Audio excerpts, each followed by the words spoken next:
এই জন্য আমি বলেছি আইন মন্ত্রী আটকে গেল আইনেরই ফাঁকে, দাড়ি ছাড়া দরবেশের ভণ্ড ভণ্ড লাগে।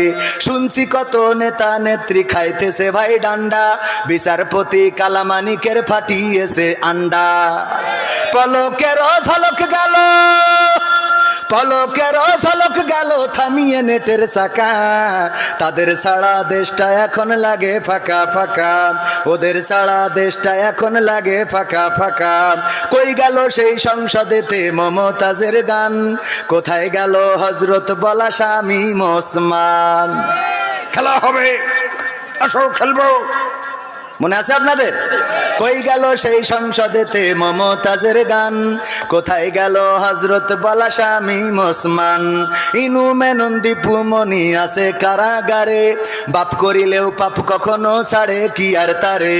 কোথায় গেল স্পিকারের, কোথায় গেল স্পিকারের দৃষ্টি আঁকা বাঁকা, তাদের ছাড়া দেশটা এখন লাগে ফাঁকা ফাঁকা, ওদের ছাড়া দেশটা এখন লাগে ফাঁকা ফাঁকা। কোথায় গেল আরাফাত আর ব্যারিস্টার সুমন, কথা বলার সময় তারা করে নিয়োজন। গরু বাচ্চি টেকা দিমো তোমরা খালি খাইলবা, মনে আছে? কই গেল সেই আরাফাত আর ব্যারিস্টার সুমন, কথা বলার সময় তারা করে নিয়োজন। মুরগি কবির খাইছে ধরা, জাফর কোথায় আছে? গোপনে কি সেও গেল মোদি দাদুর কাছে? কোথায় গেল এ সালামের, কোথায় গেল এ সালামের কাড়ি কাড়ি টাকা, তাদের ছাড়া দেশটা এখন লাগে ফাঁকা ফাঁকা, ওদের ছাড়া দেশটা এখন লাগে ফাঁকা। লাগে তো? কেন ফাঁকা ফাঁকা লাগে? কারণ হলো আমি বললাম আগে টেলিভিশন খুললেই কত কথা শোনা যেত, স্মার্ট বাংলাদেশ বলতে যেয়ে পড়িয়ে যেত, পাওয়া যেত না, যেত না। আবার আমাদের কুমড়ো দিয়ে বেগুনি ভাজি শিখালো, আমাদের কাঁঠাল দিয়ে বার্গার খাওয়া শিখাইলো, আমাদের কাঁচামরিচ কেমন করে শুকায়ে ফ্রিজে রাখতে হয়, বর্ষাকালে আবার পানিতে ছেড়ে দিলে জ্যান্ত হয়ে খাবি খাই, সেটাও শিখালো কত কায়দা করে করে। আবার আমাদের বলল এই ব্লাউজ কে দিয়েছে, ঠিক না বেঠিক? এই মোবাইল কে দিয়েছে? আব্বা মালয়েশিয়াতে কত কষ্ট করে, মাথার ঘাম পায়ে ফেলে, প্রতিদিন পরিশ্রম করে, কাক ডাকা ভোরে সকালবেলা উঠে কাজে চলে যায়, কর্ম করে, সন্ধ্যাবেলা ঘরে ফেরে, তারপরে আবার নিজে কুটাবাটা করে, রান্না বান্না করে। প্রবাসীদের কষ্ট আছে না নাই? আমার প্রবাসীদের কষ্ট কেহ বুঝলো না, আমার প্রবাসীদের দুঃখ কেহ খুঁজলো না। প্রবাসীদের দুঃখ বোঝে এমন আছে কয়জনা, আমার প্রবাসীদের দুঃখ কেহ বুঝলো না, আমার প্রবাসীদের কষ্ট কেহ খুঁজলো না। প্রবাস মানে স্বপ্ন বুকে সাগর পাড়ি দেয়া, প্রবাস মানে নদীর মাঝে পাল ছেড়া এক খেয়া, প্রবাস মানে কষ্টে থেকেও মুখে বলা ভালো, প্রবাস মানে সুখের চাবি আলে আরি আলো, প্রবাস মানে স্বপ্ন বুকে সাগর পাড়ি দেয়া, প্রবাস মানে নদীর মাঝে পাল ছেড়া এক খেয়া, প্রবাস মানে কষ্টে থেকেও মুখে বলা ভালো, প্রবাস মানে সুখের চাবি আলে আরি আলো। আমার প্রবাসীদের বুকের ব্যথা কেউ কোনোদিন শুনলো না, আমার প্রবাসীদের দুঃখ কেহ বুঝলো না, আমার প্রবাসীদের কষ্ট কেহ খুঁজলো না। প্রবাস মানে বুকের মাঝে তপ্ত বালু ঝড়, প্রবাস মানে আপন জনা সব করে দেয় পর, প্রবাস মানে দিন কি বারাত কাজ করিতে হয়, প্রবাস মানে সুখে আছি মিছে অভিনয়, ঠিক না বে ঠিক? প্রবাসে ছিলেন কেউ, আছেন একজনও? ada orang dulu Malaysia, ada orang nggak? Malaysia mi orang ada? Ada lah, ini orang ada depan. Baguslah, berapa tahun duduk sana? 4 tahun, alhamdulillah। 5-4 বছর উনি মালয়েশিয়ায় ছিল। তো মালয়েশিয়ার অনেকেই তো যে কথাগুলো বলছি এটা প্রবাসীদের সাথে মিল আছে না নাই? প্রবাস মানে বুকের মাঝে তপ্ত বালু ঝড়, প্রবাস মানে আপন জনা সব করে দেয় পর, প্রবাস মানে দিন কি বারাত কাজ করিতে হয়, প্রবাস মানে সুখে আছি মিছে অভিনয়। প্রবাসীদের মনের কথা কেউ কোনোদিন শুনলো না, আমার প্রবাসীদের কষ্ট কেহ বুঝলো না, আমার প্রবাসীদের দুঃখ কেহ খুঁজলো না। প্রবাস মানে কারো আবার বন বাদারে ঘর, প্রবাস মানে পুলিশের ভয় বুক কাঁপে থর থর, প্রবাস মানে জীবন যুদ্ধে লড়ে যাওয়া সেনা, প্রবাসীরা মোমের বাতি সে তো সবার জানা। প্রবাস মানে কারো আবার বন বাদারে ঘর, প্রবাস মানে পুলিশের ভয় বুক কাঁপে থর থর, প্রবাস মানে জীবন যুদ্ধে লড়ে যাওয়া সেনা, প্রবাসীরা মোমের বাতি সে তো সবার জানা। সবার দুঃখ যাই ঘুচে যাই প্রবাসীদের ঘুষলো না, আমার প্রবাসীদের দুঃখ কেহ বুঝলো না, আমার প্রবাসীদের কষ্ট কেহ খুঁজলো না। ঠিক না বেঠে? এই প্রবাসে কত কষ্ট করে, দিন রাত পরিশ্রম করে, ওভার ডিউটি করার জন্যে, পার্ট টাইম করার জন্যে রাত জেগে পরিশ্রম করে। সন্তান ফোন করেছে, বাবা আমার একটা ফোন দিতে হবে। কেন? তা না হইলে তো লেখাপড়া হয় না। কেন? লেখাপড়া করার জন্য ফোন কেন লাগে? ওটাও কি একটা সাবজেক্ট নাকি? কথা কয় না। এখন ফোন লেখাপড়া করার জন্য লাগে না? লাগে না?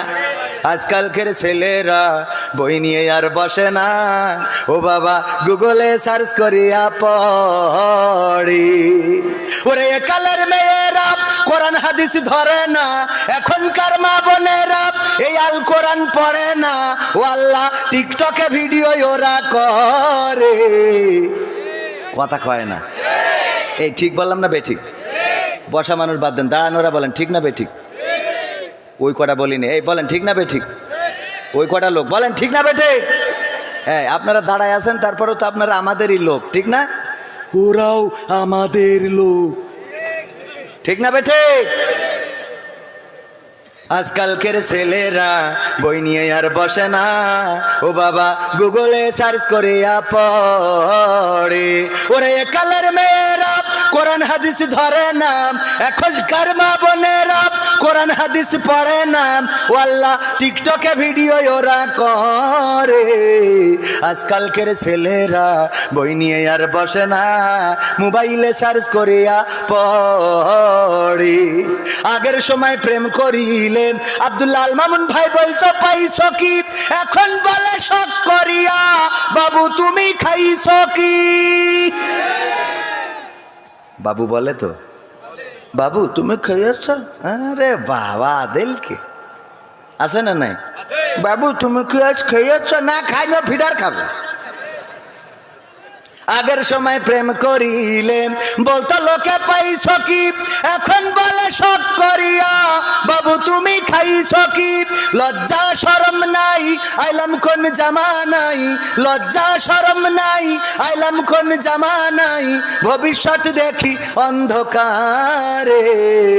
আজকালকের ছেলেরা বই নিয়ে আর বসে না, ও বাবা গুগলে সার্চ করিয়া পড়ে। নতুন করে হয়েছে চালু এখন আবার কোন ট্রেন্ড, পরিচয় করাই দেখি এই আমার গার্লফ্রেন্ড। আগে পরিচয় করে তো আমার স্ত্রী, আমার ওয়াইফ, আর এখন পরিচয় করা এটা আমার গার্লফ্রেন্ড, জিএফ। আবার মেয়েরাও পরিচয় করায় না? করায় না? নতুন করে হয়েছে চালু এখন আবার কোন ট্রেন্ড, পরিচয় করাই দেখি এই আমার বয়ফ্রেন্ড। শরমের মাথা খাইয়া গেছে ওরা পাগল হইয়া, শরমের মাথা খাইয়া গেছে সব পাগল হইয়া, ভবিষ্যৎ দেখি অন্ধকারে।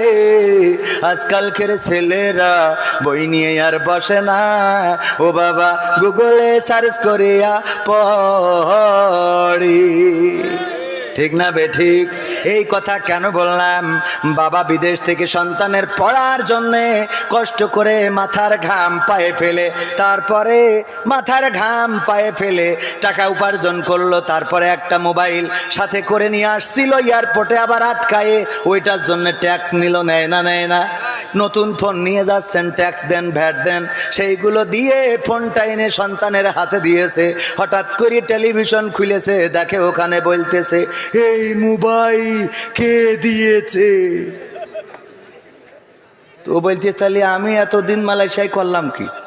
saya apa buat sana? Saya apa buat? Sana buat kerja, lepas dapat duit beli handphone, angkamai Bangladesh sekarang cakap ini mobile siapa bagi? মালাই যারা তারা বুঝেছে, ঠিক না? এই মোবাইল কে দিয়েছে? ওখানে কষ্ট করলো, দিন রাত পরিশ্রম করে আমার ভাই কষ্ট করে ফোন এনেছে, এখন ফোনের ক্রেডিট নিয়ে নেয়, নেয় না নেয় না? কথা কয় না, নেয় না নেয় না? ওগো আমার ভাই, হুজুর আসসালামু আলাইকুম, শুনলাম পরিমণির স্বামী মারা গেছে, প্রথম স্বামী, তার জন্য দোয়া করা যাবে কি? তোর এত মহব্বত কেন? হ্যাঁ, পরিমণির স্বামী মারা গেছে, তো এর দোয়া করা যাবে কি না? সহ্য না করে পারা যায়? আমার কাছে যত এরা আমার সাথে শয়তানি করে কিনা আমি জানি না, যে ইচ্ছা করে এই জাতীয় শয়তানি আমার কাছে প্রশ্ন দিয়েছে চাঁপাইনবাবগঞ্জে, হুজুর স্টার জলসা জি সিনেমা দেখা কি জায়েজ নাকি না জায়েজ? সহ্য না করে পারা যায়? আমি বললাম জায়েজ, 100% জায়েজ। শ্রোতারা বলছে হুজুর কিরাম হইলো? আমি বললাম জায়েজ, স্টার জলসা জি সিনেমা দেখা জায়েজ। আপনাদের কি মনে হয়? কি মনে হয়? না? হ্যাঁ, বোঝেন নাই। আমি বললাম জায়েজ, স্টার জলসা জি সিনেমা দেখতে পারবে, কোনো অসুবিধা নাই, যদি তার নিয়ত থাকে আল্লাহ আমার দুনিয়ার জীবনের বিনিময়ে পরকালে জাহান্নামটা দিয়ে দিও। ঠিক না বেঠে? জাহান্নামের নিয়ত যদি থাকে, ওই স্টার জলসা জি সিনেমা দেখবে না, তা কি পিস টিভি দেখবে? ও নিয়তই তো জাহান্নামে যাবে, তা ওর কি দেখতে হবে? কথা কয় না? এই জন্য ওর স্টার জলসা জি সিনেমা দেখা যায়।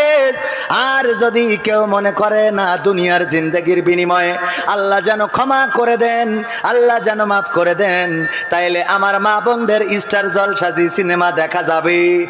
দেখা যাবে না। ওগো আমার ভাইয়েরা, পরিমণির প্রথম স্বামী মারা গেছে, পেপার পত্রিকায় নিউজ দেখলাম। আহারে, উনার স্বামী, কেউ কেউ লিখেছে সাবেক স্বামী, তার মানে স্বামীও সাবেক হয়, স্বামীও কি হয়? আবার না জানি কবে আসে সাংবাদিকেরাও 72 আর 72 কবে না জানি লেখে পরিমণির অবসরপ্রাপ্ত স্বামী মারা গেছে। অবসরপ্রাপ্ত মানে আপাতত অবসর নেছে, এরকম হইতে পারে না? পারে না? আর পত্রিকাও এরা খুঁজে বেড়ায়, পরিমণি রাজহাঁস রান্না করেছে, স্বাদ কেমন হয়েছে ওইটা পত্রিকায় লিখেছে। আর আমাদের জামাতের আমির ওর মারি ঠ্যাং ভেঙে দিয়ে সাংবাদিকের কাছে গেছে, বলছে ভেঙেছে কেস জন্য, বলছে ওরা ভেঙে, বলছে ও লিখা যাবে না, ও ঠ্যাং ভাঙলে লিখা যাবে না, পরিমণি হাঁস রানলে লিখা যায়। কথা কয় না? আছে না নাই? তোমাকে জাগতে হবে, তোমাকে থাকতে হবে, এ সমাজ ভাঙতে হবে, নতুন সমাজ আনতে হবে, তোমাকে জাগতে হবে। কত দুঃখী রাত্রি কাটায় অনাহারে পথের পরে, এখনো আসেনি সুখ বাংলার প্রতি ঘরে ঘরে। নীরবে নিভৃতে আজ কাঁদছে কত মানবতা, নীরবে নিভৃতে আজ কাঁদছে কত মানবতা, মেনে নেওয়া যায় না আজি তোমার এত নীরবতা। তোমাকে জাগতে হবে, তোমাকে থাকতে হবে, এ সমাজ ভাঙতে হবে, নতুন সমাজ আনতে হবে। কত বন্ধর সীতা হয়, লাঞ্ছিত হয় পথে ঘাটে, নিরাপদে চাই না চলা পথে কিবা বাজার হাটে। রক্ষ কাজী ভক্ষক হয়ে চলছে কত সাধু বেশি, রক্ষ কাজী ভক্ষক হয়ে চলছে কত সাধু বেশে, তাই তো আসে না সুখ আমার সোনার বাংলাদেশি। তোমাকে জাগতে হবে, তোমাকে থাকতে হবে, এ সমাজ ভাঙতে হবে, নতুন সমাজ আনতে হবে। হলুদ মিডিয়ার প্রকোপে কত মানুষ মরছে ঢুকে, সত্য নিউজগুলো টাকার তলে চাপা থাকে। ঠিক না বেঠিক? হলুদ মিডিয়া কত ক্ষতিকারক। কয়দিন আগে আপনারা দেখলেন বগুড়ায় একজন সন্তান তার মাকে মেরে ফেলেছে। মারার পরে কি করেছে, মায়ের হাত পা বেঁধে ডিপ ফ্রিজের মধ্যে ঢুকায়ে রেখেছে এবং বাড়িতে ডাকাতি হয়েছে এর একটা নাটক সাজিয়েছে। এই কথা বলে সংবাদ সম্মেলন করলো আমাদের র্যাবের পক্ষ থেকে। দেখেছেন কিনা, চোখে পড়েছে কিনা? আমরা গোটা বাংলাদেশে টেলিভিশনের মাধ্যমে, নিউজের মাধ্যমে, নিউজ পোর্টালের মাধ্যমে এই সন্তানকে ধিক্কার জানালাম। আমরা দোয়া করলাম কত জায়গায় যে আল্লাহ এই সন্তানের কবর, ও মারা যাওয়ার পরে কবরে জাহান্নামের আগুন দিও, ওরে তুমি জাহান্নামের উচ্চ মাকাম দান করো। বলেছি না বলিনি? তবে ওই বঙ্গবন্ধুর পক্ষে যে দোয়া করলো ওর দোয়া না, কিন্তু বঙ্গবন্ধুর পক্ষে একজন দোয়া করতেছে, আল্লাহ তুমি বঙ্গবন্ধু জাহান্নামের উচ্চ মাকাম দান করো। কত বড় শয়তান! ওরা আবার আমলিগও করে। আমি কই ওগের না রেখে আমাদের রাখলে তো এত ক্ষতি হয় না, হয় বলেন? ও আমার ভাইরা, যেই লোকটি, যেই ছেলেটি এই মিডিয়ার কারণে সারা দেশে তার ফেসটা পরিচিত হয়ে গেল, মায়ের খুনি মাকে খুন করেছে, কত মানুষ গালি দিল, ধিক্কার জানালো, আহারে সন্তান নামের কুলাঙ্গার। তারা বলল প্রেমিকার জন্য টাকা চেয়ে পায় নাই, এই জন্যে মাকে পিছন থেকে যে জড়িয়ে ধরে জাপটে ধরে দম বন্ধ করে মেরে ফেলেছে। মেরে ফেলার পরে হাত বেঁধেছে, পা বেঁধেছে, ডিপ ফ্রিজের মধ্যে ঢুকিয়েছে। আমরা কত ধিক্কার জানালাম। 2 দিন পরে আবার সেই টেলিভিশনে উল্টো নিউজ আসলো। পুলিশ তদন্ত করে বলল না, এই সন্তান তার মাকে মারে নাই, বরং ওই বাড়ির ভাড়াটিয়া এবং কাজের লোকেরা মিলে তার মাকে মেরে ফ্রিজে রেখেছে। ওগো আমার ভাইয়েরা, দেখেন মিডিয়ায় একবার বানাইলো ছেলে খুনি, আর একবার বানাইলো বাড়িওয়ালা খুনি। এখন বলেন তাহলে আমরা কনে যাব? কথা কয় না। রাত সাদাকে কালো, কালোকে সাদা মিডিয়া বানাতে পারে না, পারে না। আবার আমার প্রশাসনের ভাইয়েরা, র্যাব পুলিশ 2 রকম বিবৃতি দিল। র্যাব দিল সন্তান খুনি, আর পুলিশ দিল যে না, বাড়ির কাজের লোক এবং ভাড়াটিয়া খুনি। আমি বললাম এত হুটোপাটা করে কেন সংবাদ সম্মেলন করলেন? আগে তদন্ত করার দরকার আছে না নাই? এখন কি সেই আগের দিন আছে নাকি যে আপনারা ধরিপ পরে বলি দেবেন এটা জামাত শিবিরের কাজ? কথা কয় না। আগের দিন কি এখন আছে? আগের দিন এখন আর নাই। আগের দিন এখন আর নাই। এখন তদন্ত করবেন। হুটোপাটা করলে, তাড়াহুড়া করলে তো ভুল হবে। কেমন ভুল হবে? মসজিদের ইমাম সাহেব তারাবি পড়ায় ইফতার করেছে, ইফতার করে বাড়ি যেয়ে একটু শুয়েছে, কাত হওয়ার কারণে ঘুম এসে গেছে। ঘুম থেকে উঠে দেখে তারাবি হওয়ার কথা 8টায়, কিন্তু 8:10 বেজে গেছে। হুজুরির ভয় আছে না নাই? 8:10 বেজে গেছে। মুসাল্লিরা আদর করবে, চুমা দেবে। মুসাল্লিদের তো ইমামের থেকে নামাজ পড়াতে পারে না, কিন্তু রিয়াকশান বেশি। ইন্টারভিউ নেবে, মুখী ওর দাড়ি নেই, কিন্তু হুজুরির দাড়ি খাটো কেন? তাই ওর ইমামতি চলবে না। তো হুজুর তোর মুখী তো মোট দাড়ি নেই, ও যদি খাটো থেকেও না হয়, তো না থেকে হয় কি করে? কথা কয় না। তোর তো খাটো, ওর তো খাটো, আর তোর তো মোট নেই। তো ও যদি মানে মোটামুটি থেকেও যদি না হয়, তো না থেকে হবে কি করে? আমার সেটা বোঝা। আবার ইন্টারভিউ নাই, হুজুর তেলাওয়াত করেন দিন। তেলাওয়াত শুনে আরে বাবা ভাব হয়েছে। তা ওই ইয়েটা, ওই যে গোয়াইরিল মাক দুবি, ওই দুবির ওখানে একটু আর একটু ঠিক করে নেবেন। ওরে বাবা, এত ঠিক করে নিয়া এইসব আল্লাহর ওলি আগে ডানে বাই পিছনে সামনে থাকতো। হুজুর খবরদার, এই কথা বলবেন না, এই কথা বলবেন না, ওই কথা বলবেন না। এক হুজুর ওয়াজ করতে যাই সব শেখ হাসিনার বিরুদ্ধে, বঙ্গবন্ধু দেশের উন্নয়নের বিরুদ্ধে কথা বলিয়েছে। এক নেতা ছিল খেপি গেছে, হ্যাঁ হুজুর আপনি সব দেখি সব বিরুদ্ধে বলতেছেন। বলছে অসুবিধা নেই, মোনাজাতের সময় ঠিক করে দেবো না। তা বলছে তাও ভালো, মোনাজাতের সময় তাহলে একটু দোয়া করে দিয়েন। তো দোয়া করতেছে, রব্বানা আতিনা ফিদ দুনিয়া হাসিনা ওয়া ফিল আখিরাতি হাসিনা ওয়া কিনা আযাবান নার। আচ্ছা আল্লাহ, হুজুর বাংলা পদ্ধতি আরবিতে একদম নেত্রীর নাম ধরে দোয়া করলো। জবরের জবরের জায়গায় কি লাগাই দেস? জের। হাসানার জায়গায় হাসিনা করি দেস। বুদ্ধি আছে না নাই?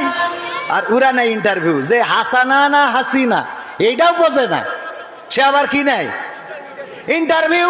ওগো আমার ভাইয়েরা, এই ইমাম নামাজ পড়ানোর জন্যে 10 মিনিট দেরি হয়ে গেছে। তাড়াতাড়ি করে ঘাড়ের পরে পাঞ্জাবি আড়াই নেড়ে দিয়েছিল। আড়া বোঝেন তো, আলনা বলেন, আড়া বলেন, যাই বলেন, ঘাড়ের উপরে দিয়ে মসজিদে চলে গেছে। তাড়াতাড়ি করে মসজিদের মুসাল্লিরা বলতেছে, হুজুর এত দেরি হলো কেন? তখনকার সময় আলিফ লাইলা হতো, মনে আছে না নাই? বার ছিল শুক্রবার, হুজুর আলিফ লাইলা তো দেরি হয়ে যাবে গো হুজুর। কয় অসুবিধা নেই, আমি একটু টানাই দিবানে, আমার কাছে লাইন আছে না নাই, আমি একটু টানাই দিবানে। হুজুর তাড়াতাড়ি নেন, শুরু করেন। হুজুর শুরু করবে, গলায় পাঞ্জাবি পরাইছে কিন্তু হাতা খুঁজে পাচ্ছে না। এই আবার 5 মিনিট চলে গেল। এই হুজুর কি এই যাব না? বলছে ভাই পাঞ্জাবি গলায় পরাইছি কিন্তু হাতা তো খুঁজে পাই না।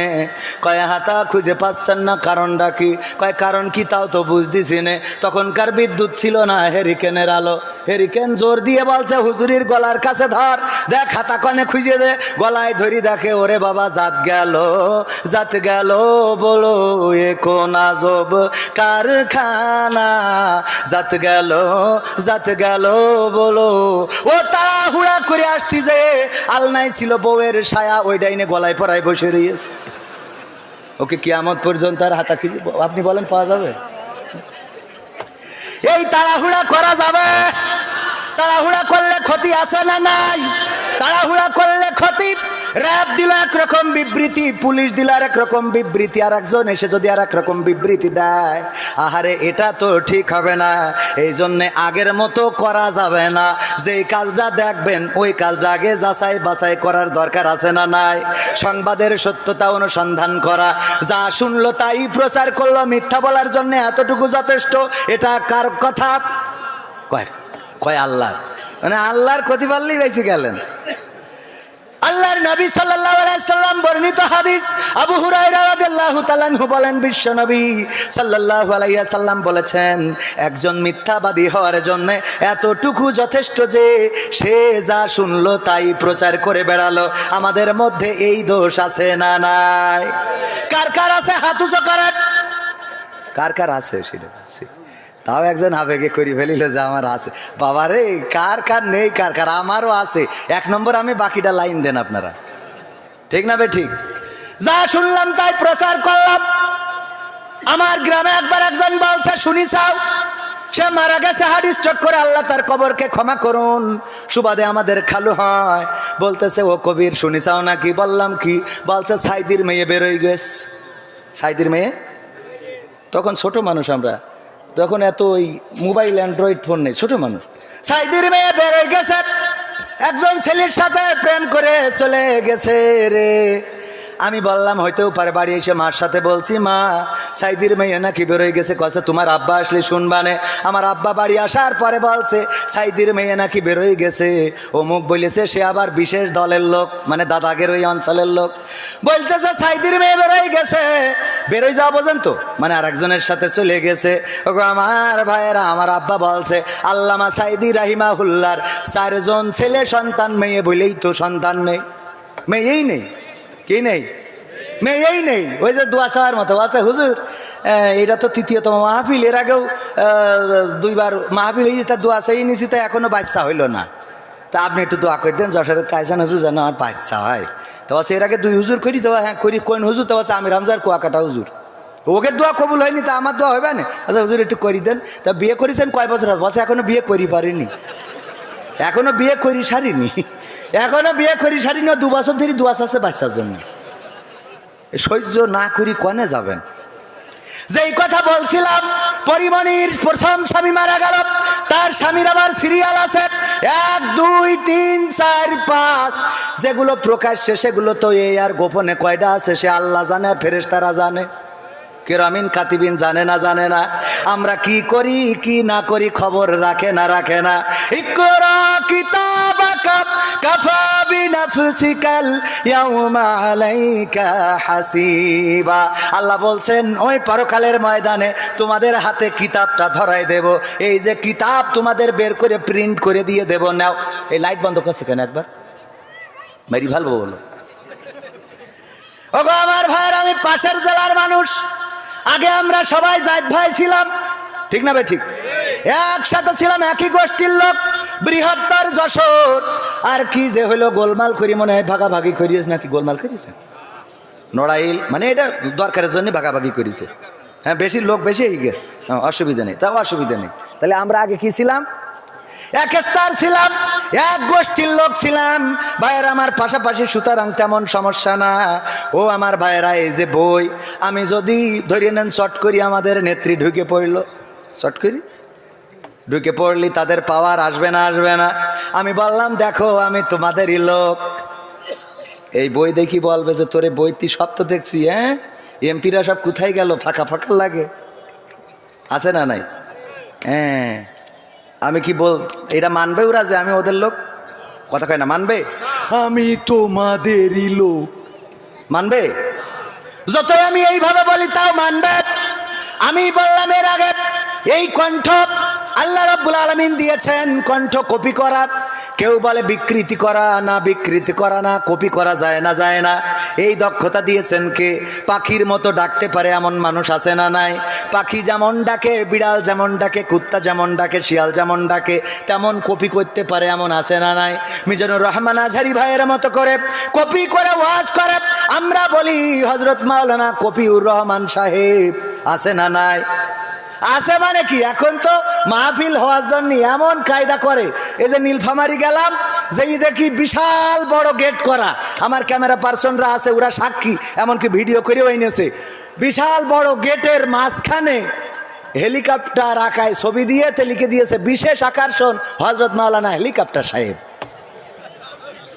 মানে হুজুর হেলিকপ্টারে আসবে, তা ব্যানারে কোনো হুজুরকে ছবি নেই, আমাদের নাম ছোট করি দেশ, হেলিকপ্টার বড় করি। আবার পোস্টারে দেখলাম দুই পাশে দুটো বড় বড় হেলিকপ্টার। তা আমি, আমার বলছে হুজুর কালকে তো 10টার সময় হেলিকপ্টার নামবে, সবাই বলি দেন যেন তাড়াতাড়ি আসে। আমি বললাম আপনারা সবাই হযরত মাওলানা হেলিকপ্টার সাহেবের ওয়াজ শোনার জন্য একটু তাড়াতাড়ি এসেন, কারণ উনি 10টার সময় ল্যান্ড করবে। এরাম আছে না নাই? কথা কয় না। ওগো আমার ভাইরা, এই যে কিতাবের কথা বলছিলাম, ও কপিউর রহমানের কথা বলছিলাম। আরে আমাদের কপিউর রহমান কণ্ঠ কপি করি, এই কণ্ঠ কপি এই তৌফিক দিয়েছেন কে? আমাদের আজহারী ভাইয়ের সুরে যদি কেউ ওয়াজ করে আমাদের ভালো লাগে না? লাগে না? ভালো লাগে না? লাগে না? ভালো লাগে। মিজানুর রহমান আজহারী ভাই, তারেক মনোয়ার, এমনকি আমির হামজা ভাইয়ের সুরে যদি কেউ ওয়াজ করে তাইলে ভালো লাগে না? লাগে না? আমরা চিনি না আজহারী, চিনি না আনসারী, চিনি না আমির হামজা, কোরআনের পথে কথা বলে যারা তারাই আমাদের কলিজা। বলো কেমন করে ভুলবো তাদের, যদিও বলো ভুলে যা। বলো কেমন করে ভুলি গো তাদের, যদিও বলো ভুলে যা। আমরা চিনি না সাইদি, চিনি না সাইফি, চিনি না আমির হামজা, কোরআনের পথে কথা বলে যারা তারাই আমাদের কলিজা। ঠিক না বে ঠিক? আমাদের কলিজা, আমরা ভালোবাসি। ওদের সুরে যদি কেউ কথা বলে আমাদের ভালো লাগে না? লাগে না? বরং আমরা বলি কত সুন্দর। আমি শুধুমাত্র এই খেলা হবে বলার কারণে পাবনাতে আমার স্টেজতে নামায়েই দিল, বলছে হুজুর নামেন। আপনার ওই সামনেতে উঠে চলে গেছে আল্লাহর বান্দারা, বলছে হুজুর নামেন। কে? বলছে আপনি খেলা হবে বলেন কেন? আমি কই তোমরা বলো কেন খেলা হবে? তোমরা কইলে অসুবিধা নেই, আমরা কইলে অসুবিধা কি? বলছে হুজুর আপনি বিকৃত করে। কি এর বিকৃত? আমাদের কেউ আজহারী ভাইয়ের সুরে ওয়াজ করলে আমাদের ভালো লাগে না? লাগে না? আমির হামজার সুরে ওয়াজ করলে ভালো লাগে না? লাগে না? আব্দুল্লাহ আল আমিন ভাই আমাদের সাইদির সুরে ওয়াজ করে, ভালো লাগে না? লাগে না? তা আমি যখন তোমার কাদের কাকুর সুরে কথা বলি তোকে জলে কেন? তাহলে নিশ্চয় তুই আনলিগাল রয়েছিস, ইলিগাল। ঠিক না বে ঠিক? তোদের মধ্যে ভেজাল আছে না নাই? তা না হইলে জলে কেন? জলে